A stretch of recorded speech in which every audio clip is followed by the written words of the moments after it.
শাহরি করার কিছুক্ষণ আগে যখন গার্লফ্রেন্ড বয়ফ্রেন্ড ফোনে কথা বলে তখন হ্যালো জান, কি করো? এই তো জান, আম্মুকে হেল্প করলাম খাওয়া গরম করতে। কি খাবা? ভাত খাবো, ডাল খাবো আর একটু লেবু আর মুরগির মাংস। কি যে মজা!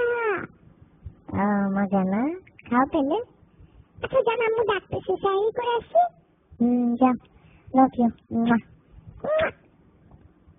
শাহরি করার কিছুক্ষণ পর যখন আবার ফোনে কথা বলে তখন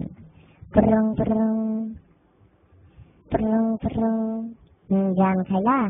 হ্যাঁ জান, খাইছি, খুব মজা ছিল। তুমি খাওয়া দাওয়া করছো? হ্যাঁ খাইছি, নামাজ পড়লাম। তুমি পড়ছো নামাজ? হ্যাঁ জান, পড়ছি। ঠিক আছে, কি করবা তাইলে? সকালে ক্লাস আছে না তোমার? যাও ঘুমাও, সকালই তো হয়ে গেছে অলমোস্ট। হ্যাঁ জান, ঘুমাইতে যাচ্ছি। তুমি কি করবা? তুমিও ঘুমাই যাও, তোমার তো কোনো কাজ নেই। হ্যাঁ, আমি একটু ফেসবুকে মেসেজ চেক করে ঘুমাই যাচ্ছি। এখনই ঘুমাই যাবো আর 5-10 মিনিটে। আচ্ছা ঠিক আছে জান, রাখি তাহলে। Love you. এইটা কি করলা? কই কি করলাম? এই যে মাত্র এটা কি দিলা?